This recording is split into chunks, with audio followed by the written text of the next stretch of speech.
नमस्ते फ्रेंड्स। आज हम राजस्थान की जियोग्राफी के सबसे इम्पोर्टेंट टॉपिक राजस्थान की बहुउद्देशीय एवं नहर परियोजनाएं को सिर्फ 15 मिनट में कवर करें। चलिए स्टार्ट करते हैं। राजस्थान की बहुउद्देशीय परियोजनाएं एवं सिंचाई परियोजनाएं। देखिए, राजस्थान में जल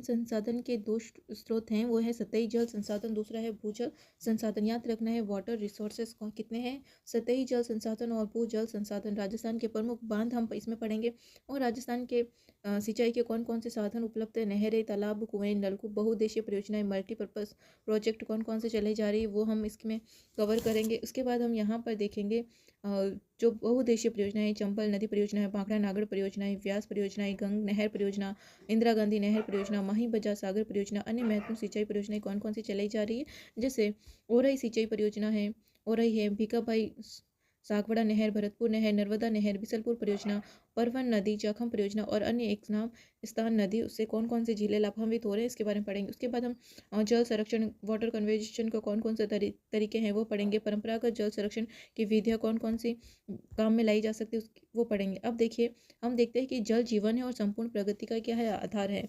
अब जल संसाधन को दो भागों में बांटा जा सकता है, सतही जल संसाधन और भूजल संसाधन। सतही जल जो सतह पर उपलब्ध है और भूजल जो भूमि के अंदर जल है उसके बारे में। अब जो सतह पर जल है वो है नदियाँ, झीलें, तालाब और नहरें। यानी विश्व का 4% सतही जल भारत में है। याद रखना है, विश्व का जो 4% सतही जल वो कहाँ पर, भारत में उपलब्ध है। और भारत का 1.01 भारत का 1.04% सतही जल का है राजस्थान में। यानी भारत का राजस्थान में सतही जल कितना है, 1.04% सतही जल राजस्थान में है। उसके बाद हम देखते हैं भूजल संसाधन, यानी पृथ्वी की सतह के अंदर का जो जल होता है।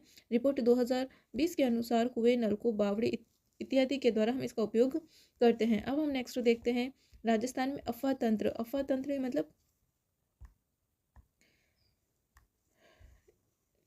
अब हम राजस्थान के अफवाह तंत्र के बारे में पढ़ेंगे। 3 अफवाह तंत्र है, अरब सागरीय अफवाह तंत्र है, फिर बंगाल की खाड़ी है, फिर आंतरिक प्रवाह। याद रखना है, एक जो हमारे भारत में यानी बंगाल अरब सागर की तरफ जो नदियाँ जाती है और बंगाल की खाड़ी की तरफ गिरने वाली नदियाँ और आंतरिक प्रवाह हम देखेंगे। अब देखिए, अरब सागर में कौन कौन सी नदियाँ गिरती है, लूनी नदी तंत्र, माही नदी तंत्र, साबरमती और पश्चिम बंगाल। याद रखना है कि अरब सागर में जाने वाली नदियाँ कौन कौन सी है, लूनी नदी, माही नदी, साबरमती और पश्चिम बंगाल। ठीक है, अरब यानी कि ये हमारा भारत है, इधर है अरब सागर और इधर है बंगाल की खाड़ी। तो अरब सागर की तरफ यानी यहाँ पे जो नदी आ रही है वो कहाँ जा रही है, अरब सागर में। तो कौन कौन सी है, लूनी नदी, माही नदी, साबरमती और पश्चिम बनास नदी। और बंगाल की खाड़ी में गिरने वाली नदियाँ कौन कौन सी है जो इधर जा रही है, चंबल नदी,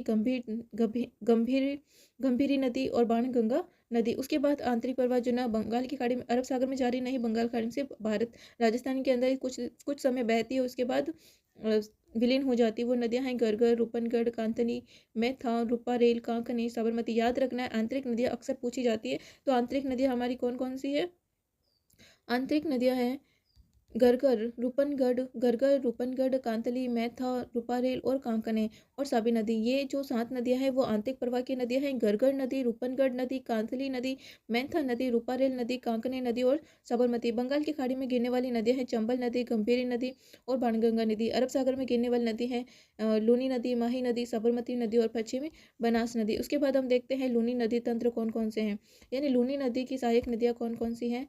अब हम क्या देख रहे हैं कि लूनी नदी की सहायक नदियाँ कौन कौन सी हैं। देखिए, लूनी नदी की सहायक नदियाँ हैं जोजड़ी, लीलड़ी, गुहिया, बांडी, मीठड़ी, सुकड़ी और सुकड़ी सेकंड जो जवई से निकलती है, और संगी। याद रखना है, लूनी नदी की सहायक नदियाँ हैं जोजड़ी नदी, लीलड़ी नदी, गुहिया, बांडी, मीठड़ी, सुकड़ी, सुकड़ी सेकंड और सागी नदी। इसके बाद हम देखते हैं माही नदी की सहायक नदियाँ कौन कौन सी है, सोम नदी, जाखम नदी, अनास नदी, एराव नदी, चाप नदी, मोरैन नदी। ठीक है, माही नदी की सहायक नदियाँ कौन कौन सी, सोम, जाखम, अनास, एराव, चाप, मोरैन। फिर माही नदी वापस रिवाइज कीजिए, माही नदी की सहायक नदी सोम, जाखम, अनास, एराव, चाप और मोरैन नदी। अब हम पढ़ेंगे चंबल नदी की सहायक नदियाँ कौन कौन सी है। चंबल नदी की सहायक नदियाँ है शिवना, मेज, ओराई, चाकण, बना, सीप, छोटी काली सिंध, ब्रह्मणी, काली सिंध, आलनिया और पार्वती। सब किसकी सहायक नदियाँ हैं, चंबल की सहायक नदियाँ हैं। शिवना, मेज, ओराई, चाकण, बना, सीप, छोटी काली सिंध, ब्रह्मणी, काली सिंध, आलनिया और पार्वती। उसके बाद हम देखते हैं गंभीर नदी भी कहते हैं इसको, या गंभीरी नदी। उसके सहायक नदियां हैं भद्रावती, बरखेड़ा, ऊंटा, माजम और पेशावर। याद रखना है गंभीर गंभीर नदी की सहायक नदियां कौन कौन सी है? भद्रावती, बरखेड़ा, ऊंटा, माजम और बेसावर। अब इसके बाद हम देखते हैं साबरमती नदी। ये मुख्य नदियां हैं जो बड़ी बड़ी है, अरब सागर में गिरने वाली। वाकल, मानसी, हथमती, बेतरई और सही, ये साबरमती नदी की सहायक नदियां हैं। साबरमती की कौन कौन सी? वाकल, मानसी, हथमती, बेतरई और सही नदी हैं। ठीक है, इसके बाद देखो इस एक बार मैप से भी आप देख लो कौन सी नदी कहाँ कहाँ बहती है। देखो घरघर नदी जो हमारे उत्तरी राजस्थान में बहती है, कांतली, शेखावटी, सीकर, झुंझुनू में बहती है। फिर है मैथा, साबरमती, ये नदी है। बाणगंगा, जयपुर, मोरेल। फिर है बनास नदी। उसके बाद साबरमती, लूनी, जवई, सुगड़ी, ये सब हम अरब सागर में बहती है। और माही, चंबल, काली सिंध, मोरेल जो बंगाल की खाड़ी में गिरती हैं। ठीक है, आंतरिक प्रवाह की नदी है मैथा, गरगर, कांतनी और काली सिंध। इसके बाद हम देखते हैं नेक्स्ट, यानी राजस्थान की प्रमुख झीलें कौन कौन सी हैं। राजस्थान की प्रमुख झीलें खारे खारे पानी की झीलें और मीठे पानी की झीलें। यानी राजस्थान में दो प्रकार की झीलें पाई जाती है, एक जिसका पानी खारा है, दूसरा है मीठे मीठे पानी की झीलें। देखो खारे पानी की जो झील है वो कहाँ कौन सी? एक तो सांबर झील है। ठीक है, पहले कौन सी है? सांबर झील, जो जयपुर, नागौर और अजमेर में है। ठीक है, इसका पानी यहाँ पे प्रवाहित होता है। सांबर झील, डीडवाना झील, नागौर, पंचवदरा, बाड़मेर, लूणकरसर, बीकानेर। उसके अलावा अन्य झीलें। मुख्य जो खारे पानी की झीलें वो कौन कौन सी है? सांभर, डीडवाना, पंचभद्रा और लूण करसर। जो बड़ी झीलें हैं सांभर, डीडवाना जो नागौर में है, पंचभद्रा बाड़मेर में और लूण करसर कहाँ बहती है?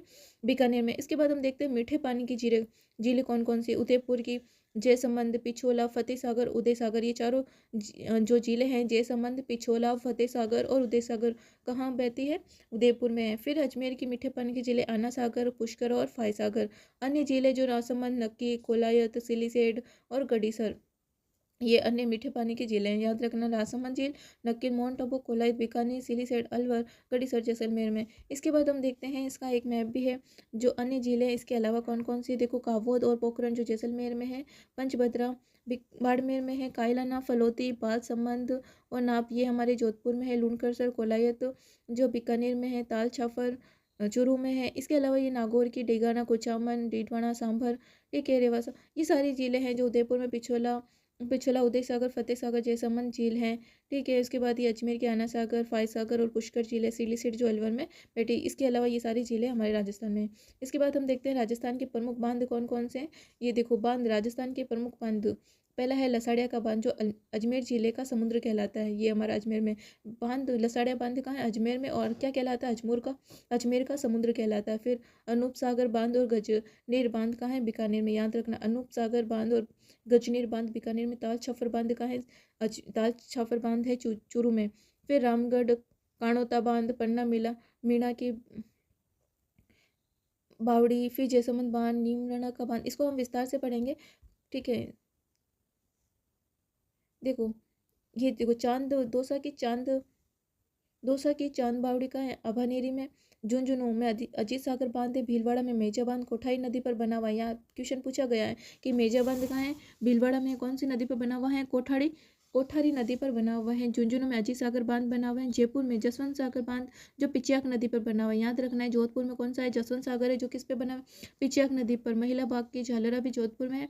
फिर बाड़मेर का नाकोड़ा बांध है जो बटाड़ू का कुआं, रेगिस्तान का जल महल कहलाता है। याद रखना है, बाड़मेर में कौन सा बांध बना हुआ है? नाकोड़ा बांध जो क्या और बटाडू का कुआं भी जो रेगिस्तान का जल महल कहलाता है, ये भी बाड़मेर में है। फिर प्रतापगढ़ में बना हुआ जाखम बांध जो हाईएस्ट ऑफ राजस्थान 81 मीटर, यानी राजस्थान का सबसे ऊंचा बांध कौन सा है? जाखम बांध है जो कहाँ पर है? प्रतापगढ़ में। ऊंचाई इसका मीटर कितनी है?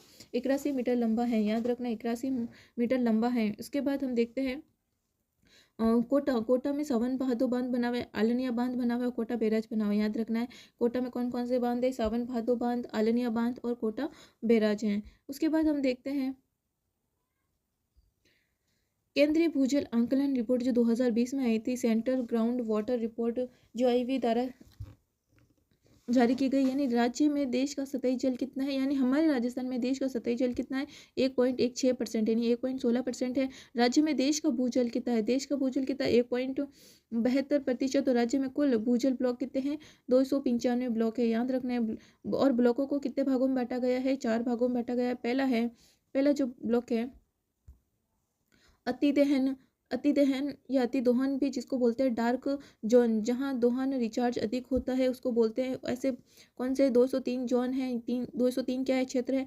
फिर क्रिटिकल ब्लॉक में आते हैं दोहन रिचार्ज का 90 से 100% यानी 23% भाग आता है। फिर 23 क्षेत्र आते हैं सिर्फ सेमी क्रिटिकल में दोहन रिचार्ज का 70 से 80% आता है। उसके बाद आता है सुरक्षित ब्लॉक, जिसमें दोहन रिचार्ज का 70% भी कम है, जो 37 क्षेत्र आते हैं। फिर है लवणीय ब्लॉक, सेलाइन भी कहते हैं। 3 संख्या इसमें तारानगर जो चूरू में, खाजूवाला बीकानेर में और रावतसर का है हनुमानगढ़ में। यानी 3 लवणीय ब्लॉक आते हैं। कौन कौन से? तारानगर, चूरू, खजूवाला, बीकानेर, रावतसर और कहाँ है? हनुमानगढ़ में। अब राज्य के कितने 29 जिले किस में आते हैं? अति दोहन डार्क जोन में है। याद रखना है राज्य के 29 जिले जो अति दोहन डार्क जोन में है। और हाईएस्ट कौन से जहाँ पे पानी की सर्वाधिक कमी है वो है अलवर और नागौर। याद रखना है राज्य के 23 जिले अति दोहन यानी वहाँ पर क्या हो रहा है, पानी का बहुत ज़्यादा दोहन हो रहा है, वो कौन कौन से? अलवर और नागौर हैं। और राज्य के 4 जिले सुरक्षित है। कौन कौन से? बांसवाड़ा, डूंगरपुर, गंगानगर और हनुमानगढ़। याद रखना है राज्य के 4 जिले जो संरक्षण में ठीक है, बांसवाड़ा, डूंगरपुर और गंगानगर, हनुमानगढ़। अब हम देखेंगे राज्य में सिंचाई की स्थिति कैसी है। राज्य में कुल सिंचित क्षेत्र यानी हमारे राज्य का कुल सिंचित क्षेत्र कितना है? 88.20 लाख हेक्टेयर। ये क्वेश्चन अभी वीडियो एग्जाम में पूछा गया है। राज्य का सर्वाधिक क्षेत्रफल कौन सा है? सिंचित क्षेत्रफल है 88.20 लाख हेक्टेयर है। सिंचाई साधन क्या क्या है हमारे राजस्थान के? कुएं और नलकूप से सिंचाई होती है 72% भूभाग पर, और नहरों से 25% भूभाग पर, और तालाबों से 0.88% और अन्य स्रोत है जिससे अन्य तरीके से सिंचाई होती है वो है 2%। हाईएस्ट यानी सर्वाधिक सिंचाई किससे होती है? नलकूपों से यानी ट्यूबवेल से होती है। याद रखना है कुएं और नलकूप से 72% सिंचाई होती है, नहरों से 25%, तालाब से 0.88% और अन्य स्रोत 2% है। और कुल सिंचित क्षेत्रफल कितना है? 88.20 लाख हेक्टेयर। सर्वाधिक सिंचाई किससे होती है? ट्यूबवेल द्वारा होती है। अब हम देखते हैं कि राजस्थान में सभी सिंचाई परियोजना में सिंचित क्षेत्र कितना है? 39 लाख हेक्टेयर। याद रखना है राजस्थान में सभी सिंचाई परियोजना में सिंचित क्षेत्र कितना है? 39 लाख हेक्टेयर है। सिंचित क्षेत्र कितना है? 39 लाख हेक्टेयर। सर्वाधिक सिंचाई जो है गंगानगर और हनुमानगढ़ में होती है, यानी सर्वाधिक सिंचाई करके फसलें कहाँ उगाई जाती है? गंगानगर और हनुमानगढ़। और न्यूनतम सिंचाई कौन से क्षेत्र में होती है?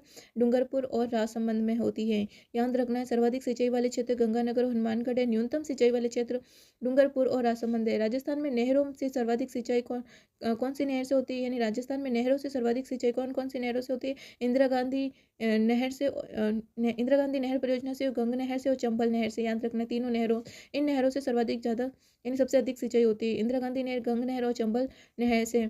इसके बाद बहुउद्देशीय परियोजनाएं कौन कौन सी चलाई जा रही है हमारे राजस्थान में? ऐसी देखो, बहुउद्देशीय परियोजनाएं किसे कहते हैं? ऐसी परियोजनाएं जिसके अनेक उद्देश्य जैसे पेयजल और विद्युत। यानी बहुउद्देशीय परियोजना क्या कहते हैं? ऐसी परियोजनाएं जिससे विद्युत भी उत्पन्न होती हैं और पेयजल भी उपलब्ध कराया जाता है। सिंचाई व अन्य कार्य हेतु जल उपलब्ध होते हैं। प्रथम बहुउद्देशीय परियोजना विश्व में प्रथम टेनेसी में यूएसए में 1933 में आई थी। भारत में प्रथम बहुउद्देशीय परियोजना दामोदर घाटी नहर परियोजना 1948 में चलाई गई थी। लेकिन राजस्थान में हमारी प्रथम बहुउद्देशीय परियोजना कब से चली? गंग नहर से 1950 में। याद रखना है इंपॉर्टेंट कौन सी है? राजस्थान वाली ही है कि राजस्थान में प्रथम जो बहुउद्देशीय परियोजना राजस्थान में कब चली? गंग नहर से 1950 में। ठीक है, राजस्थान में प्रथम गंग नहर 1950 में यानी 1950 में। ये इंपॉर्टेंट राजस्थान की प्रथम बहुउद्देशीय परियोजना कौन सी थी? गंग नहर परियोजना 1950।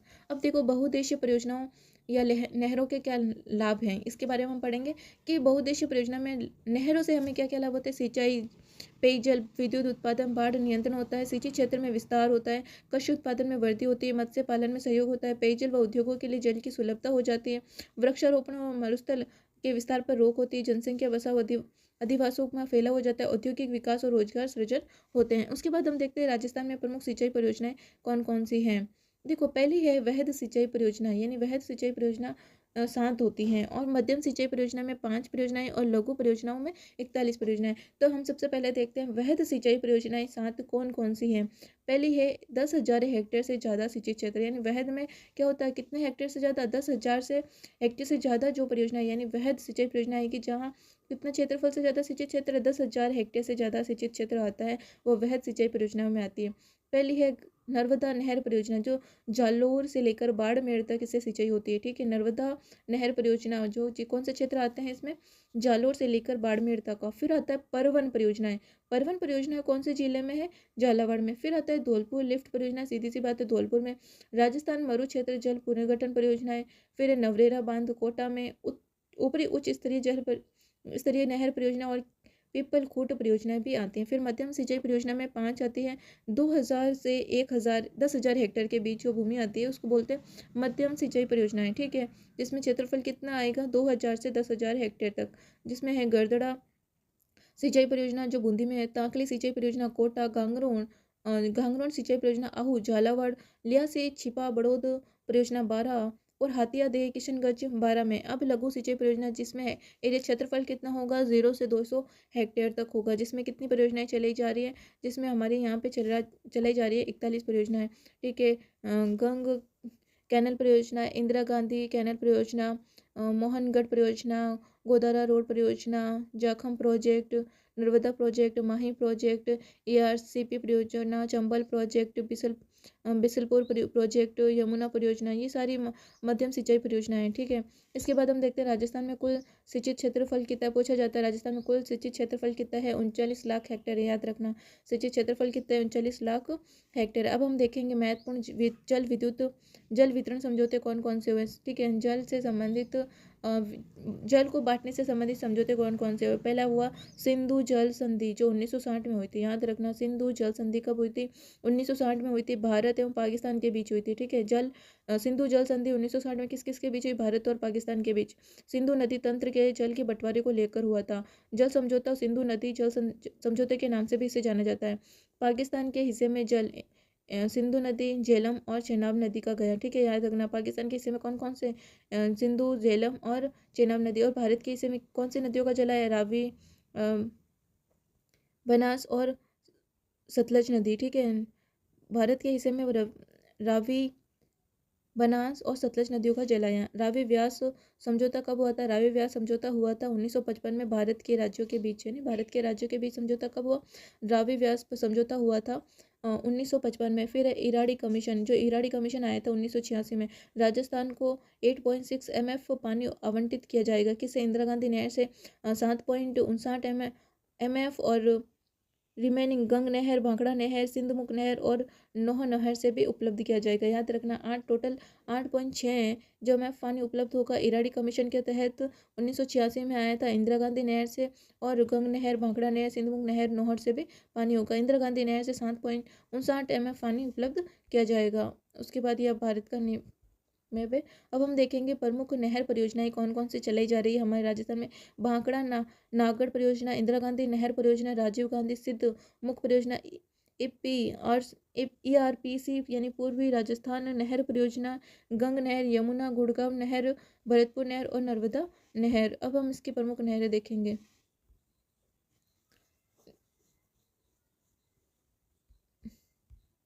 अब हम पढ़ते हैं भाखड़ा नागढ़ बांध परियोजना। ठीक है, भारत की सबसे बड़ी नदी घाटी परियोजना व्यास और सतलज नदी पर है। यह याद रखना है कि भारत की जो सबसे बड़ी नदी घाटी परियोजना है वो कहाँ पर है, व्यास और सतलज नदी पर है। भारत की सबसे बड़ी नदी घाटी परियोजना व्यास और सतलज नदी पर किसके सहयोग से चलाई जा रही है, पंजाब, हरियाणा और हिमाचल प्रदेश की तरफ से। ठीक है, देखो भारत की सबसे बड़ी नदी घाटी परियोजना है व्यास और सतलज नदी पर, जिसमें सहयोग किसका है, पंजाब है, हरियाणा है, राजस्थान है और हिमाचल प्रदेश है।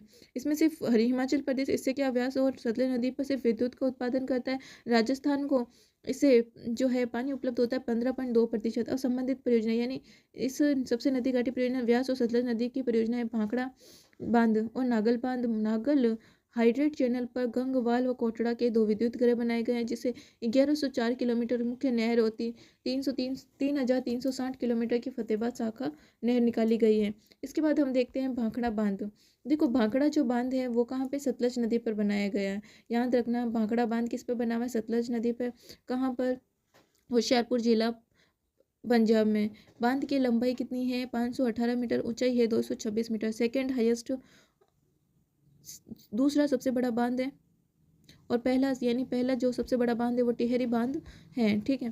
फिर है जो भाखड़ा बांध है वो कंक्रीट निर्मित सीधा ऊंचा गुरुत्वीय बांध है। और निर्मित बांध जलाशय कौन कौन से इस पे गोविंद सागर है जो मीठे पानी की सबसे बड़ी झील है। फिर पश्चिम पंडित जवाहरलाल नेहरू इसे भारत की चमत्कारिक विराट वस्तु का, याद रखना भाखड़ा बांध को जो पंडित जवाहरलाल नेहरू थे इन्होंने इसे क्या कहा, भारत की चमत्कारिक वस्तु विराट वस्तु कहा है। इसके बाद हम पढ़ते हैं नागड़ बांधे को। जो नागड़ बांधे वो रोपड़ नदी पर बना हुआ है। रोपड़ नदी कहाँ, पंजाब में सतलज नदी पर, ठीक है। पंजाब जो नागड़ बांध है वो रोपड़ में पंजाब में बना हुआ है सतलज नदी पर। इस पर 2 विद्युत घरें गंगवाल और कोटला स्थापित की गई। इस पर निकाली गई नहरें कौन कौन सी थी, बिस्त नहर जो दाईं तरफ है और भाखड़ा नहर जो बाईं तरफ है। ये राजस्थान में जल वितरण करता है। हनुमानगढ़ जिला सर्वाधिक लाभान्वित होता है, ये इंपॉर्टेंट है। जो नागड़ बांध है ना उसमें हनुमानगढ़ जिला सर्वाधिक लाभान्वित जिला है। इस पर एक नहर निकाली गई भाखड़ा नांद, ठीक है। नागड़ बांध पर कौन सी भाखड़ा नहर निकलती है, जो बाई नहर राजस्थान में जल वितरण करती है। इसके बाद हम देखते हैं व्यास बहुउद्देशीय परियोजना। व्यास बहुउद्देशीय परियोजना में किसका सहयोग है, पंजाब हरियाणा और राजस्थान तीनों की सम्मिलित परियोजना है व्यास बहुउद्देशीय परियोजना, पंजाब हरियाणा और राजस्थान। कौन से इस पे व्यास नदी पे कौन से बांध बने हुए हैं, पोंग बांध और बड़ोह बांध। और पोंग बांध हरियाणा हिमाचल प्रदेश में और बंडोह बांध भी कहाँ बना हुआ है, हिमाचल प्रदेश में। अब जो पोंग बांध पे हिमाचल प्रदेश है वहाँ पे व्यास उसमें राजस्थान का कितना हिस्सा आता है, 59 हिस्सा। और पंडोह बांध पर हाइड्रो इलेक्ट्रोनिसिटी बिजली उत्पादन होता है। फिर व्यास सतलज लिंक परियोजना, ये पंडोह बांध से लिंक नहर द्वारा भाखड़ा नागड़ बांध से पानी की आपूर्ति करता है, याद रखना। व्यास सतलज लिंक परियोजना पंडोह बांध से लिंक नहर द्वारा भाखड़ा नागड़ बांध से पानी की आपूर्ति होती है। उसके बाद है गंग नहर। गंग नहर ये राजस्थान की पहली वहद नहर परियोजना, याद रखना। यानी राजस्थान की पहली वहद सबसे बड़ी परियोजना है गंग नहर। 1927 में इसको पूर्ण किया गया था। निर्माण जो है इसका निर्माण महाराजा किसने बनाया, बीकानेर में गंग नहर का निर्माण किसने कराया, बीकानेर महाराजा गंगा सिंह द्वारा। लोकार्पण लॉर्ड इवनिंग द्वारा किया गया था, याद रखना है। गंग नहर जो है राजस्थान की सबसे पहली वहद परियोजना है जो 1927 में पूर्ण हुई थी। इसका निर्माण बीकानेर महाराज गंगा सिंह द्वारा और उसका लोकार्पण किसने किया, लॉर्ड इरविन द्वारा किया गया था। इसका उद्गम कहाँ होता है, सतलज नदी पर हुसैनावाला, पश्चिम बंगाल पंजाब से निकाली गई थी, याद रखना। इसका उद्गम जो है गंग नहर का सतलज नदी के हुसैनावाला से पंजाब से निकाली गई है। इससे लाभान्वित जिले कौन कौन से, गंग नहर से कौन कौन से जिलों को लाभ होता है, श्री गंगानगर, हनुमानगढ़ और बीकानेर। उसकी मुख्य शाखाएं कौन कौन सी है, लक्ष्मी नारायण शाखा, करनी शाखा, लालगढ़ शाखा और समिजा शाखा, याद रखना है। इस तरह से सवाल पूछे जाते हैं। गंग नहर की मुख्य शाखाएं कौन कौन सी है, लक्ष्मी नारायण शाखा, लालगढ़ शाखा, करनी शाखा और समिजा शाखा। और इससे लाभान्वित जिले कौन कौन से, श्री गंगानगर, हनुमानगढ़ और बीकानेर। इसके बाद हम देखते हैं गंग नहर लिंक चैनल जो 1984 में प्रारंभ किया गया था। यानी गंग नहर लिंक चैनल कब प्रारंभ किया गया था, 1984 में। गंग नहर में जल रिसाव को कम करने के लिए ये गंग नहर लिंक चैनल बनाया गया था। इसके द्वारा गंग नहर को इंदिरा गांधी नहर से भी जोड़ा गया था। इसके बाद देखते हैं राजीव गांधी सिद्धमुख नौहर परियोजना। कौन सी, राजीव गांधी सिद्धमुख नौहर परियोजना जो 2002 में शुरुआत हुई थी। राजीव गांधी सिद्धमुख नौहर परियोजना भाखड़ा नहर से क्या करती है, जलापूर्ति करती है। इससे सिद्धमुख जो चूरू में है एवं नौहर का है हनुमानगढ़, ये जिले, इससे ये सिद्धमुख एक तो जिसे लाभ हो रहा है और एक नौहर जो हनुमानगढ़ को लाभ हो रहा है। सिद्धमुख से रतनपुरा तक वितरिका नहर निर्मित की गई। यानी राजीव गांधी सिद्धमुख परियोजना से सिद्धमुख से कौन सा, रतनपुरा तक वितरिका नहर निर्मित किया गया है। इसके बाद हम देखते हैं इंदिरा गांधी नहर परियोजना। 1948 में बीकानेर रियासत में पानी की आवश्यकता के विषय पर इसका निर्माण हुआ था, ठीक है। बीकानेर में पानी की आवश्यकता होने पर इंदिरा गांधी नहर परियोजना की शुरुआत होती है। इंजीनियर कंवर सेन ने इंदिरा गांधी की रूपरेखा बनाई थी, याद रखना है। कौन इंजीनियर कौन थे, कंवर सेन, और उन्होंने इंदिरा गांधी नहर की क्या बनाई थी, रूपरेखा बनाई थी। इसके बाद हम देखते हैं कि कौन सा सन, हाँ ये देखो ये है ना, 3rd ग्रेड में ये सवाल पूछा गया है कि कंवर सेन ने इंदिरा गांधी नहर की शुरुआत किस वर्ष की थी, 1948 में। ये बहुत इंपॉर्टेंट, ये 3rd ग्रेड में पूछा गया है ये सवाल, ठीक है ना। कब पूछा गया था, 3rd ग्रेड में पूछा गया था, 1948 वाला। बीकानेर रियासत को कंवर सेन द्वारा इंदिरा गांधी नहर की शुरुआत कब की गई, तो आप मोस्ट इम्पोर्टेंट लगा देना इसमें कि 1948 में कमरसेन द्वारा इंदिरा गांधी नहर की शुरुआत की गई थी। फिर हम देखते हैं कि 1958 में गृह मंत्री थे वल्लभ पंत द्वारा राजस्थान नहर इंदिरा गांधी नहर का उद्घाटन किया गया। ठीक है, इंदिरा गांधी नहर का अब राजस्थान नहर नाम रख दिया गया। तो 1958 में गृह मंत्री कौन थे हमारे? वल्लभ पंत द्वारा राजस्थान नहर यानी इंदिरा गांधी नहर का उद्घाटन किया गया था।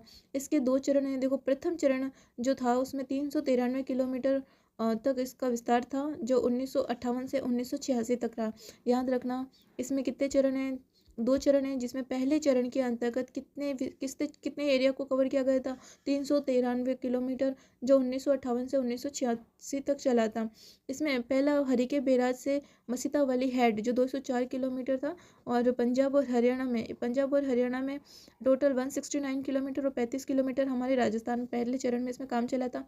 दूसरा मसीता वाली से पुंगल तक जो 189 किलोमीटर में इसका विस्तार हुआ था। फिर द्वितीय चरण चला था 256 किलोमीटर, जो पुंगल से मोहनगढ़ तक था विस्तार, और 256 किलोमीटर। इसके बाद हम देखते हैं इसकी कुल लंबाई। ये देख सकते हो आप, ये जो हमारी हरिके बैराज, देखो ये इंदिरा गांधी नहर है जो हमारे राजस्थान के उत्तरी जिलों में बहती है। अब देखो इसकी कुल लंबाई कितनी है, यानी इंदिरा गांधी नहर की कुल लंबाई कितनी है? 549 किलोमीटर है। ठीक है, टोटल मिलाकर कुल लंबाई कितनी है? 549 किलोमीटर है। और राजस्थान में इंदिरा गांधी नहर की कुल लंबाई कितनी है? 480 किलोमीटर। याद रखना, राजस्थान में कुल लंबाई कितनी है इस नहर की? इंदिरा गांधी नहर की 480 किलोमीटर। राजस्थान में मुख्य नहर की लंबाई कितनी है? 445 किलोमीटर है। इंदिरा गांधी नहर से कुल जिले कितने? 10 जिले लाभान्वित हो रहे हैं। 10 जिलों को क्या हो रहा है? लाभ हो रहा है। अब देखो, केवल पेयजल की सुविधाएं कौन कौन से जिलों में हो रही है? सीकर, झुंझुनू, नागौर और बाड़मेर में। यानी सिर्फ इंदिरा गांधी नहर से 4 जिले, जिसे राजस्थान नहर भी कहते हैं, 4 जिले को क्या सिर्फ पेयजल की सुविधा उपलब्ध हो रही है। कौन कौन से? सीकर, झुंझुनू, नागौर और बाड़मेर। पेयजल और सिंचाई दोनों में उपयोग इस जल का जो है उपयोग 6 जिलों में होता है। हनुमानगढ़, गंगानगर, बीकानेर, जैसलमेर, जोधपुर और चूरू में। याद रखना है, पेयजल और सिंचाई इंदिरा गांधी नहर या राजस्थान नहर, इसे कुछ भी कह सकते हो, इसके जल से जो पेयजल भी हो रही है और सिंचाई होती है। ऐसे कौन से 6 जिले हैं? हनुमानगढ़, गंगानगर, बीकानेर, जैसलमेर, जोधपुर और चूरू। और 2 नवंबर 1984 को इसका नाम बदलकर इंदिरा गांधी नहर परियोजना कर दिया गया था। याद रखना है, राजस्थान नहर का जो नाम बदलकर 2 नवंबर 1984 को इसका क्या नाम? इंदिरा गांधी नहर परियोजना कर दिया गया। अब देखो, नहर का ओल्ड नाम, परिवर्तित नाम और सिंचित क्षेत्र कौन कौन से हैं? ये कौन? जो बीकानेर लूणकरसर लिफ्ट नहर थी, ठीक है, पर पुराना नाम है ओल्ड नहर, यानी बीकानेर लूणकरसर लिफ्ट नहर। इसका नाम परिवर्तन करके क्या कर दिया? कंवरसैन लिफ्ट नहर कर दिया, जो सबसे लंबी लिफ्ट, यानी इंदिरा गांधी नहर पर 7 उसकी जो कुल कितनी 7 लिफ्ट नहरें हैं, और कुल शाखाएं कितनी इसकी? 9 हैं। तो हमें याद रखना, देखो कुल इसकी जो शाखाएं है इंदिरा गांधी नहर की कितनी है? 9 शाखाएं। और लिफ्ट नहरें कितनी निकाली गई? 7। 1961 में नहर में पहली बार पानी छोड़ा गया, ये भी याद रखना है। इंदिरा गांधी नहर, जिसे राजस्थान नहर के नाम से जाना जाता था, उसमें 1961 में पहली बार पानी छोड़ा गया था। इसकी 9 शाखाएं और 7 लिफ्ट नहर। तो अब ये जो लिफ्ट नहरें हैं ये हम देखेंगे। देखो, बीकानेर लूणकरसर लिफ्ट नहर थी, इसका नाम परिवर्तन करके क्या रख दिया? कंवरसैन लिफ्ट नहर, सबसे बड़ी लिफ्ट नहर है, ये याद रखना है। बीकानेर लूणकरसर जो लिफ्ट नहर थी उसका नया नाम कंवरसैन लिफ्ट नहर है, जो सबसे बड़ी लिफ्ट है। और इससे कौन कौन से जिले में पानी पहुंचता है? बीकानेर और गंगानगर। फिर है गांधेली सहवा लिफ्ट नहर, ठीक है, गंधेली सहवा लिफ्ट नहर है, जो इसका नया नाम है चौधरी कुंभाराम आर्य लिफ्ट नहर, इसका नया नाम रख दिया गया है। ठीक है, गांधेली सहवा लिफ्ट नहर का नया नाम क्या रखा? चौधरी कुंभाराम आर्य लिफ्ट नहर। और इससे सिंचित क्षेत्र कौन कौन से? बीकानेर, हनुमानगढ़ और चूरू। फिर आता है गजनेर लिफ्ट नहर का नया नाम है पन्ना लाल बारूपाल लिफ्ट नहर परियोजना, यानी कि गजनेर लिफ्ट परियोजना का नया नाम है पन्ना लाल बारूपाल लिफ्ट परियोजना। सिंचित क्षेत्र है बीकानेर और नागौर। फिर है बांगड़सर लिफ्ट नहर, कौन सी है? बांगड़सर लिफ्ट नहर का नया नाम है भेरूदान छंगाली व वीर तेजाजी। ठीक है, क्या नाम है? भेरूदान छंगाली व वीर तेजाजी, जो सिंचित क्षेत्र है बीकानेर। कोलायत लिफ्ट नहर का नया नाम क्या रखा है? करणी सिंह। ये इसके जिले कौन कौन से हैं? बीकानेर और जोधपुर। फिर फलौदी लिफ्ट नहर का नया नाम है गुरु जमधेश्वर लिफ्ट नहर, ये बीकानेर, जैसलमेर और जोधपुर में क्षेत्र है जो सिंचित होते हैं। याद रखना, फलौदी नहर का नया नाम क्या रखा है? गुरु जम्भेश्वर। फिर है पोखरण लिफ्ट नहर का नया नाम जय नारायण व्यास, सिंचित क्षेत्र है जोधपुर और जैसलमेर। अब हम देखते हैं चंबल नदी परियोजनाएं। ठीक है, चंबल नदी परियोजनाएं की शुरुआत कब हुई थी? चंबल नदी नहर परियोजना की शुरुआत 1953 और 54 में राजस्थान व एमपी यानी मध्य प्रदेश की 50-50% की साझेदारी के साथ हुई थी। ठीक है, चंबल नदी परियोजना की शुरुआत जो है, चंबल नदी परियोजना की शुरुआत कब हुई? 1953 और 1954 में हुई थी। 1953 से 1954 में हुई थी और इसमें दो राज्य हैं, राजस्थान और मध्य प्रदेश की 50-50% की साझेदारी के साथ हुई थी। यानी चंबल नदी का जो पानी है वो 50% राजस्थान और 50% एमपी में जाएगा। इस परियोजना में 4 बांध बनाए गए हैं। चंबल नदी पर कितने बांध बनाए गए? 4 बांध बनाए गए। पहला है गांधी सागर डैम। कौन सा है पहला? गांधी सागर डैम जो है एमपी में बनाया गया था, याद रखना है। जो चंबल नदी पर जो बांध बना है, कौन सा? गांधी सागर बांध। वो कौन सी नदी पर बना है? चंबल नदी, एमपी में बना। ठीक है, चंबल नदी में मध्य प्रदेश में इसको बनाया गया था। इस बांध से कौन सी, यानी गांधी सागर डैम से 2 नहरें निकाली गई। नहरों से राजस्थान के कोटा, बूंदी, झालावाड़ में पानी आता है। ठीक है, इंदिरा गांधी सागर डैम जो है बांध है वो मध्य प्रदेश में बनाया गया था और इस बांध से यानी गांधी सागर बांध से 2 नहरें निकाली गई और इस नहर से नहरों में राजस्थान के कोटा, बूंदी और झालावाड़ के जिले लाभान्वित होते हैं। फिर आता है राणा प्रताप सागर बांध। ये बनाया गया था अपने चित्तौड़ में, रावत भाटा चित्तौड़ में बनाया गया था। इसी के पास चूलिया जलप्रपात स्थित है। याद रखना, राणा प्रताप सागर बांध चित्तौड़ में बनाया गया था, जो चित्तौड़गढ़ के कौन से क्षेत्र में? रावत भाटा क्षेत्र में। और इसके पास कौन सा? चूलिया जलप्रपात स्थित है। फिर तीसरा बांध है जो चंबल नदी पे बना है, वो है जवाहर सागर बांध। कौन सा है? जवाहर सागर बांध। ये कहाँ बना हुआ है? कोटा में बना हुआ है। 172 मेगावाट बिजली का उत्पादन जवाहर सागर से होता है। ये एक पिकअप बांध है, याद रखना है। जवाहर सागर बांध कैसा बांध है? एक पिकअप बांध है। फिर चौथा बांध है कोटा बेरा, जो कोटा में बना हुआ है। चारों याद रखना है। गांधी सागर बांध जो एमपी में बना हुआ है, राणा प्रताप सागर चित्तौड़गढ़ में बना हुआ है, जवाहर सागर कोटा में बना हुआ है और कोटा बेराज, यानी 2 तो कोटा में बने हुए, जवाहर सागर और कोटा बेराज। राणा प्रताप सागर चित्तौड़गढ़ के रावत भाटा क्षेत्र में बना हुआ है। इसमें चूलिया जलप्रपात भी उपलब्ध है। और गांधी सागर जो डैम है वो एमपी में बना हुआ है। इससे नहरें निकाली गई है 2 और राजस्थान के इन नहरों से राजस्थान के कोटा, बूंदी और झालावाड़ में जल की आपूर्ति होती है। इसका मैप है, इसमें आपको क्लियर नहीं दिखेगा, इसमें चंबल नदी बताई गई है। देखो गांधी सागर बांध, ये आपको दिख रहा होगा, बना हुआ है। इसके बाद हम देखते हैं माही बजाज सागर परियोजना। ठीक है, अगला कौन सा है? माही बजाज सागर परियोजना। अब देखो, माही बजाज सागर परियोजना ये राजस्थान और गुजरात की संयुक्त परियोजना है। सबसे इंपॉर्टेंट तो ये याद रखना है कि जो माही बजाज सागर परियोजना है, माही नदी जो गुजरात में जाती है, राजस्थान फिर गुजरात में प्रवेश करती है, तो इस पे एक बांध बना हुआ है। ठीक है, तो ये दोनों का इसका संयुक्त परियोजना, यानी गुजरात और राजस्थान की माही बजाज सागर परियोजना संयुक्त परियोजना कौन कौन सी? गुजरात और राजस्थान की। इसमें जल की हिस्सेदारी यानी 45% जल पर हिस्सेदारी किसकी है? राजस्थान की। और गुजरात की है 55%, यानी कि माही बजाज सागर परियोजना में 45% राजस्थान की हिस्सेदारी है और 55% किसकी है? गुजरात की है। और विद्युत की हिस्सेदारी यानी पूरे जितने भी माही बजाज सागर पर जितने भी विद्युत जो उत्पादन होगा उसका 100% किसकी हिस्सेदारी होगी? सिर्फ राजस्थान की होगी।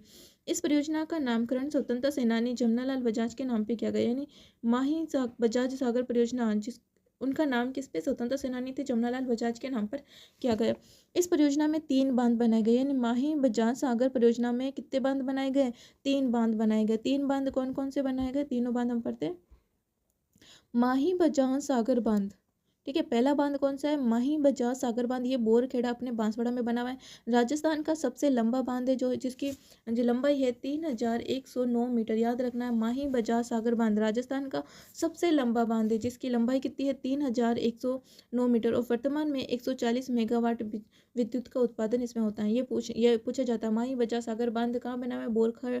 बोरखेड़ा बांसवाड़ा में। राजस्थान का सबसे लंबा बांध है, 3109 मीटर। वर्तमान में इससे कितनी बिजली प्राप्त होती है? 140 मेगावाट विद्युत उत्पादन होता है। फिर है कागजी पिकअप बांध। कागजी पिकअप बांध कहाँ बना हुआ है? बोरखेड़ा में बना हुआ है। याद रखना है, बोरखेड़ा कहाँ? अपना बांसवाड़ा में। कागजी पिकअप बांध भी बोरखेड़ा बांसवाड़ा में बना हुआ है। इस बांध से 2 नहरें निकाली गई है। पहली है भीखाबाई सागौड़ा नहर, दूसरी है आनंदपुरी नहर। याद रखना है, कागजी पिकअप बांध बोरखेड़ा बांसवाड़ा में बनी हुई है और इस बांध से 2 नहरें निकाली गई है। पहली है भीखाबाई सागौड़ा नहर और दूसरी है आनंदपुरी नहर। तीसरा बांध जो कंडाना बांध है। कंडाना बांध जो है माही सागर जिला गुजरात में। माही सागर जिला कहाँ है? गुजरात में। इससे गुजरात में नहर निकाली गई। ठीक है, कंडाना बांध कहाँ बना हुआ है? गुजरात में बना हुआ है। इसके बाद हम देखते हैं ये देखो कागज़ी पिक्का बांध, ये राजस्थान है, राजस्थान में बना हुआ है। माही बजाज सागर बांध, माही बजाज सागर ये अपने बांसवाड़ा है, यहाँ पे ये बांध बने हुए हैं। इसके बाद हम देखते हैं ARCP यानी पूर्वी राजस्थान नहर परियोजना, ईस्ट राजस्थान कैनल परियोजना। ठीक है, पूर्वी राजस्थान में जो नहर परियोजना है नाम है उसका ARCP। इसकी घोषणा 2017-18 में हुई थी, लेकिन अभी तक इसको धरातल पर नहीं लाया गया है। ठीक है, ईस्टर्न राजस्थान कैनल प्रोजेक्ट खर्च हुआ था इसमें 37,000 करोड़। ठीक है, खर्च टोटल इस परियोजना में कितना खर्च हुआ, 37,000 करोड़। बजट पास हुआ था 37,000 करोड़ का इसमें खर्च था। और 22-23 में इस पे बजट का प्रावधान रखा गया 9,600 करोड़ रुपए का। मानसून अवधि में पार्वती, कालीसिंध, मेज, चाकण, कुन्नू नदियों के अतिरिक्त पानी को बनास, मैरिल, बाणगंगा, गंभीर, पार्वती, चंबल नदी के बेसिन से स्थानांतरित करने की प्रयोजन थी। यानी कि बरसात के दिनों में इन सब नदियों का जो पानी है वो किस में डालने की, यानी कि चंबल नदी के बेसिन में डालने के लिए परियोजना थी। यानी छोटी छोटी जितनी भी नदियाँ इन सबका पानी कहाँ पहुँचाना था, चंबल नदी में पहुँचाना था। पूर्वी राजस्थान के 13 जिलों में पेयजल सिंचाई की आपूर्ति के लिए ये परियोजना चलाई गई थी। इन्हें पूर्वी राजस्थान के कितने जिलों में, 13 जिलों में। पूर्वी राजस्थान में 2 लाख हेक्टेयर क्षेत्र में सिंचाई की उपलब्धता होगी। और इस पूर्वी राजस्थान नहर परियोजना से राजस्थान में कितने पूर्वी जिले में 2 लाख हेक्टेयर क्षेत्र में सिंचाई की सुविधा उपलब्ध होगी। फिर है नवरेरा नवरेरा एवरा नवरेरा एवरा बेराज परियोजना। कुल लागत इसकी 1595 करोड़ थी। नवरेरा गलवा बिसलपुर इसरदा लिंक प्रोजेक्ट भी कहते हैं, ARCP के तहत कालीसिंध नदी पर एवरा गांव जो बिगोद कोटा में निर्माणाधीन बांध है, बिसलपुर और इसरदा बांध में जलापूर्ति होगी। यानी नवरेरा एराव बेराज परियोजना से बिसलपुर एवं इसरदा बांध में क्या जल की आपूर्ति होगी। बिसलपुर बांध जयपुर, टोंक और अजमेर से जिले लाभान्वित हो रहे हैं। याद रखना, बिसलपुर नदी से क्या जयपुर, टोंक और अजमेर के जिलों को लाभ हो रहा है। और इसरदा नदी से इसरदा सवाई माधोपुर में बनास नदी पर बना हुआ बांध है, इससे सवाई माधोपुर, जयपुर, दौसा, करौली, अलवर जिले से लाभान्वित होंगे। अब देखो इसमें जो इस पूर्वी राजस्थान नहर परियोजना है इसके बारे में कुछ फैक्ट हैं। 9,600 करोड़ के से बनेगा eastern Rajasthan canal project Jaipur में। और प्रदेश के दक्षिणी और दक्षिण पूर्वी राजस्थान में आमजन और पशुधन के पानी के साथ औद्योगिक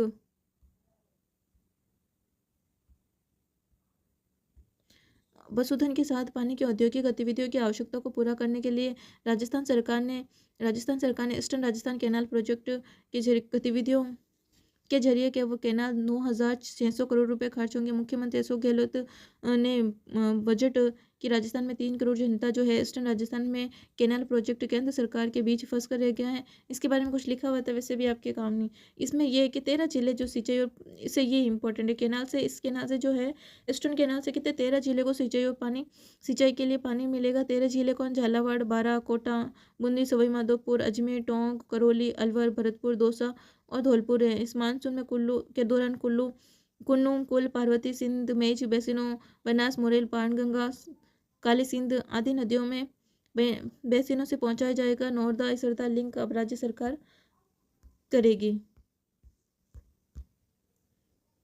ठीक है, अब हम देखते हैं अपर यमुना रिवर प्रोजेक्ट। ठीक है, अपर जो यमुना रिवर प्रोजेक्ट है वो यमुना नदी के पानी के बंटवारे हेतु ये प्रोजेक्ट है। 1994 में इसमें समझौता हुआ था। इसमें हिमाचल प्रदेश, उत्तराखंड, उत्तर प्रदेश, हरियाणा, राजस्थान और दिल्ली की साझेदारी होगी। राजस्थान को अपर यमुना रिवर से राजस्थान को 3,198 क्यूसेक पानी मिलेगा। 2008 में प्रोजेक्ट को राष्ट्रीय महत्व घोषित किया गया था, याद रखना है। यमुना एवं उसकी सहायक नदियों पर 3 परियोजनाएं चली जाएगी। कौन कौन सी, देखो पहली है लखवाड़ बहुउद्देश्य परियोजना, रेणुका बहुउद्देश्य परियोजना और किसौ बहुउद्देश्य परियोजना। अब लखवाड़ जो बहुउद्देश्य परियोजना यमुना नदी पर बांध लखवाड़ जो उत्तराखंड में है 204 मीटर ऊंचा है। फिर है राजस्थान के 4 जिले भरतपुर, चूरू, झुंझुनू, सीकर में इस परियोजना से लाभ मिलेगा। यमुना नदी पर बने हैंड जहां से राज्य को पानी मिलेगा ताजे वाला हैंड यमुना हरियाणा में है। चूरू, झुंझुनू, सीकर में जलापूर्ति होगी। और ओखला हैंड जो दिल्ली में है, भरतपुर को पेयजल सुविधा उपलब्ध होगी। रेणुका बहुउद्देश्य परियोजना में गिरी नदी पर बांध बनाया गया है सिरमौर हरियाणा में। और किशोर परियोजना में तोंस टॉन्स नदी पर बांध बनेगा देहरादून उत्तराखंड में। इसके बाद हम देखते हैं लोअर यमुना नहर, गुड़गांव नहर और भरतपुर नहर, दो नहरें निकाली गई। ओखला बैराज दिल्ली से भरतपुर तक जिले लाभान्वित होंगे। भरतपुर नहर से माइलस्टोन आगरा से नहर निकलती है जो भरतपुर जिले को लाभ होगा। इसके बाद हम देखते हैं नर्मदा सिंचाई परियोजना। नर्मदा सिंचाई परियोजना 2008 में राजस्थान में पहली बार जल की प्राप्ति हुई थी। यानी नर्मदा सिंचाई परियोजना से 2008 में राजस्थान में पहली बार क्या जल की प्राप्ति हुई थी। नर्मदा परियोजना में एमपी, गुजरात, महाराष्ट्र, राजस्थान शामिल है। राजस्थान को 0.5 MF पानी प्राप्त होगा। नर्मदा नहर द्वारा राजस्थान के जालोर और बाड़मेर जिलों में जलापूर्ति होगी। देश की पहली संपूर्ण फव्वारा पद्धति सिंचाई अनिवार्य वाली परियोजना है। उसके बाद हम देखते हैं परवन बहुउद्देशीय परियोजना। परवन नदी पर बनी हुई है खानपुर झालावाड़ के निर्माणाधीन परियोजनाएं। कोटा, बारा, झालावाड़ में को पेयजल एवं सिंचाई की आपूर्ति होगी। शेरगढ़ वन्य जीव अभ्यारण्य 12 में भी इसको परवन नदी से ही पानी की आपूर्ति होगी। याद रखना, परवन नदी से शेरगढ़ वन्य जीव अभ्यारण्य 12 में जलापूर्ति होगी। छबड़ा 12 और कवई 12 तापे विद्युत गृह को जल आपूर्ति होगी। फिर हम पढ़ते हैं धौलपुर लिफ्ट परियोजना। धौलपुर लिफ्ट परियोजना SCADA पद्धति पर आधारित यानी supervisor control and data exhibitions पर आधारित है। पूर्णतः कंप्यूटर पद्धति से धौलपुर लिफ्ट परियोजना संचालित होगी। धौलपुर जिले में सिंचाई पेयजल सुविधा फव्वारा पद्धति पर आधारित होगी। अब हम पढ़ेंगे अन्य बांध परियोजनाएं कौन कौन सी हैं। अन्य बांध में है अजान बांध जो भरतपुर में गंभीरी नदी पर निर्मित है। याद रखना, अजान बांध का है भरतपुर में है। कौन सी नदी पर? गंभीरी नदी पर बना हुआ है। फिर है मोती झील जो भरतपुर की जीवन रेखा की उपमा भी कहा जाता है। मोती झील कहाँ है? भरतपुर में, जो भरतपुर की जीवन रेखा की उपमा से दी गई है। फिर तलवाड़ा झील हनुमानगढ़ में। चूलिया देह परियोजना कहाँ है? करौली में। हाथिया देह परियोजना 12 में है। भीम सागर परियोजना कहाँ है? झालावाड़ में। वागन परियोजना चित्तौड़ में। आलनिया परियोजना कहाँ है? कोटा में। ओरई परियोजना कहाँ है? चित्तौड़ में। झाड़ना बांध कहाँ है? कठुमर अलवर में। मदान बांध कहाँ है? भरतपुर में। चिकलवास बांध कहाँ है? राजसमंद में। रेणी बांध अलवर में। पीथमपुरी झील जो है सिक्कर में। कालाखो बांध कहाँ है? दौसा में। उसके बाद हम देखते हैं पीपलदा जो परियोजना है वो सवाई माधोपुर में चलाई गई है। सरेरी परियोजना भीलवाड़ा में चली गई है। कच्छावन परियोजना 12 में चलाई गई है। बत्तीसा नाला सिंचाई परियोजना सिरोही में चली गई। रेवा पेयजल परियोजना झालावाड़ में और सरता बांध परियोजना सवाई माधोपुर में बनाई गई है। माधो सागर बांध दौसा में। पार्वती बांध धौलपुर में। सांकड़ा बांध अलवर में। सोम कागदा परियोजना उदयपुर में और काली सिंध बांध कहाँ है? करौली में। उसके बाद हम देखते हैं सावन भादो झील। सावन भादो झील कहाँ है? सिरोही में है। ठीक है, सावन भादो झील सिरोही में है। सावन भादो नहर परियोजना कोटा में है। ये याद रखना है, सावन भादो वाली। सावन भादो झील सिरोही में है। सावन भादो नहर परियोजना कोटा में। सावन भादो महल डींग अपने भरतपुर में है।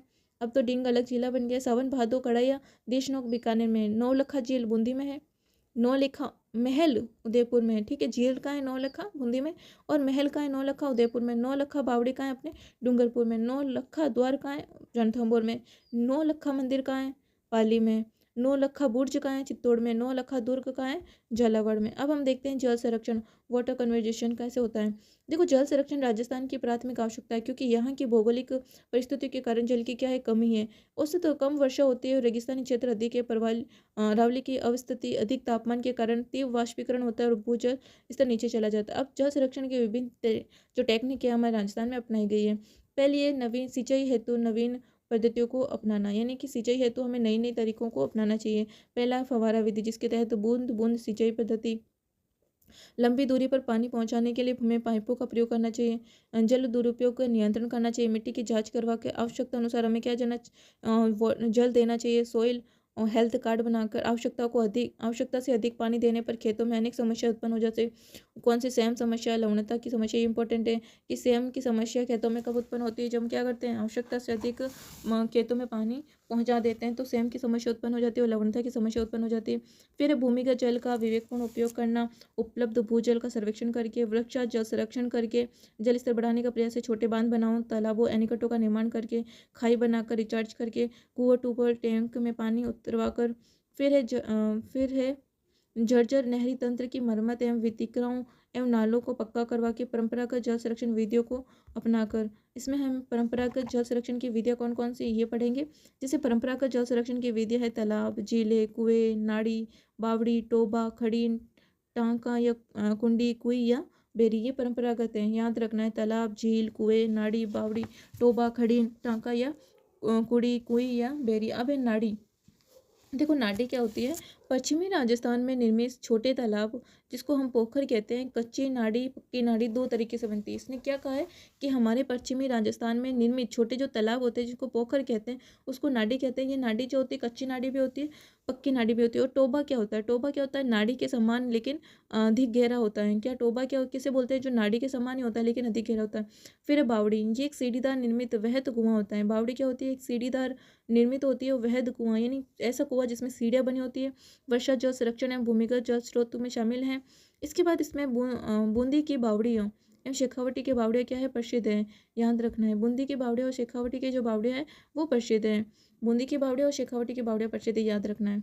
ये क्या होती है? बावड़ियाँ सीढ़ीदार जो वहद कुएं, बड़े कुएं होते हैं उसको बोलते हैं। फिर आता है खड़ीन। खड़ीन क्या होता है? मिट्टी का बांधनुमा अस्थायी तालाब होता है। खड़ीन क्या है?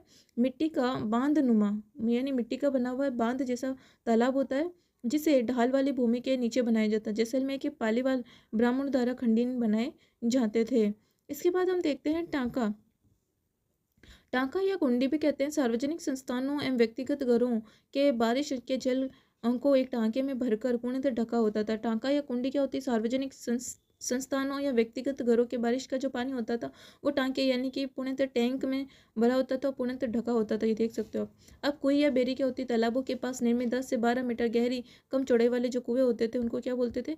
कुएं बोलते थे। अब जल स्वावलंबन अभियान चलाया गया। कौन सा?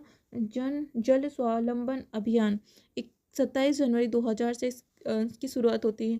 यानी जल स्वावलंबन अभियान की शुरुआत कब से होती है? 27 जनवरी 2016 से होती है। राजस्थान सरकार की एक परियोजना है। प्रत्येक गांव को क्या बनाना? आत्मनिर्भर बनाना होता है।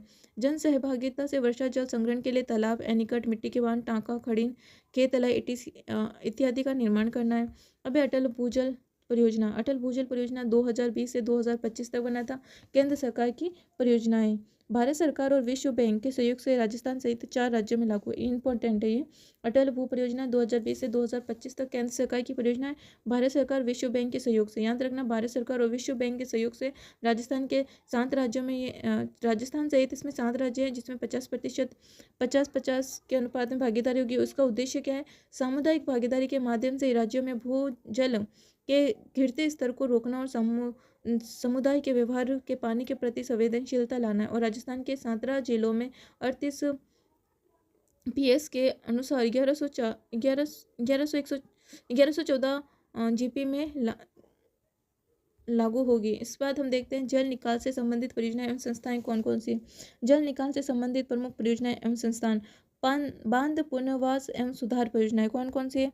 बांध पुनर्वास और सुधार परियोजना विश्व बैंक की सहायता से 2021 में से लागू किया गया था। बांध पुनर्वास और सुधार परियोजना विश्व बैंक की सहायता से 2021 में लागू किया गया। इसके तहत बड़े बांधों का जीर्णोद्धार आधुनिकीकरण किया जाएगा। इसमें बांध कौन से? बिसलपुर, जवई, सुगड़ी बांध, सेलवाड़ा जो सिरोही में बना हुआ है, माही नदी के बांध, गंभीरी नदी के बांध, मातृकुंडिया जो भीलवाड़ा में है, छापी बांध, सोम कमला अम्बा परियोजना भी इसमें शामिल है। अब राष्ट्रीय जल विज्ञान परियोजनाएं 2017 से 2014 तक। राष्ट्रीय जल विज्ञान परियोजनाएं कब चले गए? 2017 से 2024 तक। जल शक्ति मंत्रालय द्वारा ये परियोजना चलाई गई है। GOI द्वारा गवर्नमेंट द्वारा संचालित विश्व बैंक की सहायता से चलाई जा रही है। राज्यों के बांधों और नहर प्रणाली के लिए सैटेलाइट के माध्यम से ऑनलाइन डाटा ट्रांसपेरेंसी उपलब्ध करवाना है। बिसलपुर एंड जवई बांध SCADA सुविधा उपलब्ध होगी। और गुड्डा बांध जो बूंदी में बना हुआ है, माही बांध, बांसवाड़ा, नर्मदा नदी परियोजना, गंगा नहर, बांकड़ा नहर में भी SCADA की इस व्यवस्था होगी। अब है जनता जल परियोजना। जनता जल परियोजना राजस्थान के 31 जिलों में कुल 6523 गाँव और जनता जल परियोजनाएं संचालित होगी। बीकानेर और जैसलमेर को छोड़कर, याद रखना है। जनता जल परियोजना राजस्थान के अभी 31, ये पुराना डाटा है। बीकानेर नए जिलों को अब वैसे अकॉर्डिंग पूछा नहीं जाएगा। जनता जल परियोजना 31 जिलों, बीकानेर जैसलमेर को छोड़ दिया गया। 6553 गाँव है और राजस्थान जल परियोजना संचालित होगी। ये जन स्वास्थ्य अभियांत्रिकी विभाग की पेयजल योजना, याद रखना। जनता जल जो योजना है वो ये राजस्थान जन स्वास्थ्य अभियांत्रिकी विभाग की परियोजना है। इस परियोजना में संचालन स्वैच्छिक संगठनों, NGO व ग्राम पंचायतों की सहायता से किया जा रहा है। इसका उद्देश्य क्या है? ग्रामीण क्षेत्र में पेयजल व्यवस्था सुनिश्चित करना और पंप चालन अंशकालीन श्रमिकों का भुगतान करना है। फिर है मुख्यमंत्री राजनीर योजना, मुख्यमंत्री राजनीर योजना जो 2020 में शुरू की गई थी। शहरी क्षेत्रों और घरेलू उपभोक्ताओं की मासिक जल खपत 15,000 लीटर से कम होने पर जल शुल्क माफ किया जाएगा। खराब पड़े वाटर मीटरों के स्थान पर स्मार्ट 8 मीटर लगाए जाएंगे। फिर है निरांचल परियोजना जो ग्रामीण विकास मंत्रालय जीओआई और विश्व बैंक द्वारा संचालित होगी। 9 राज्यों में 18 जिले इसमें चयनित होंगे। राजस्थान में उदयपुर और जोधपुर भी इसमें शामिल हो गए। फिर हम देखते हैं राजीव गांधी जल संचय परियोजना। राजीव गांधी जल संचय परियोजना की शुरुआत 20 अगस्त 2019 में हुई थी। विभिन्न विभागों के साथ समय, जन भागीदारी, दानदाताओं के सहयोग से राज्य में जल संरक्षण करना। एनपीसीए क्या है? NPCA national power for conservation of active ecosystem है। जलीय पारिस्थितिकी प्रणालियों के संरक्षण के लिए राष्ट्रीय योजना है। केंद्र सरकार वित्त पोषण करेगी। 60:40 में 2 योजनाओं का विलय होगा, राष्ट्रीय जल संरक्षण परियोजना और राष्ट्रीय आर्द्र भूमि संरक्षण कार्यक्रम। इसके बाद हम देखते हैं जल जीवन मिशन। जो जल जीवन मिशन 15 अगस्त 2019 से शुरू हुआ था जल शक्ति मंत्रालय द्वारा। याद रखना, जल जीवन मिशन 15 अगस्त 2019 से शुरू हुआ था जल शक्ति मंत्रालय द्वारा। देश के प्रत्येक परिवार को वर्ष 2024 तक घरेलू जल उपलब्ध करवाना है। याद करना, जीवन मिशन की शुरुआत 15 अगस्त 2019 से मानी गई है। जल शक्ति मंत्रालय द्वारा देश के प्रत्येक परिवार को वर्ष 2024 तक क्या करवाना? प्रत्येक घरेलू कनेक्शन उपलब्ध करवाना है। वित्त पोषण केंद्र सरकार का होगा, केंद्र और राज्य का 50-50 और हिमालय क्षेत्रों में जो केंद्र का 90 और राज्य का 10% होगा। भागीदारी गवर्नमेंट, स्टेट गवर्नमेंट और स्थानीय समुदाय का होगा। प्रत्येक व्यक्ति को 55 लीटर पर डे जल उपलब्ध करवाना होगा। जल जीवन कोष फंड 2 अक्टूबर 2021 को इसकी घोषणा की गई। फिर है अपना राष्ट्रीय झील संरक्षण योजना। राष्ट्रीय झील संरक्षण योजना किसके द्वारा? एनएलसीपी के द्वारा जारी की गई। उद्देश्य क्या है? झीलों को प्रदूषण से सुरक्षित करना। याद रखना, राष्ट्रीय झील संरक्षण योजना एनएलसीपी का उद्देश्य क्या है? नेशनल लेक कन्वर्जेशन पॉलिसी या प्रोजेक्ट जो है इसका उद्देश्य झीलों को प्रदूषण से सुरक्षित करना। पर्यावरण एवं वन मंत्रालय कार्यक्रम 2001 से शुरू किया गया। इसके राज्य में 6 जिले फतेह सागर, उदयपुर, बिछोला, आना सागर, अजमेर, पुष्कर और अजमेर, ये 4 जिले, और नक्की झील, माउंट आबू और मानसागर जो जयपुर में है। केंद्र और राज्य का वित्त पोषण होगा। केंद्र का 60 और 40, राज्य का इसके द्वारा उपलब्ध किया जाएगा। फिर है राज्य जल क्षेत्र आजीविका सुधार परियोजना। राजस्थान जल क्षेत्र आजीविका सुधार परियोजना। इस परियोजना का उद्देश्य राज्य के 27 जिलों में 137 सिंचाई परियोजनाओं से होगा। संबंधित बांधों एवं नहरों का पुनः उद्धार और विस्थापित क्षेत्रों का पुनर्वास करना। जायका के सहयोग से 2017 में योजना का प्रारंभ किया गया।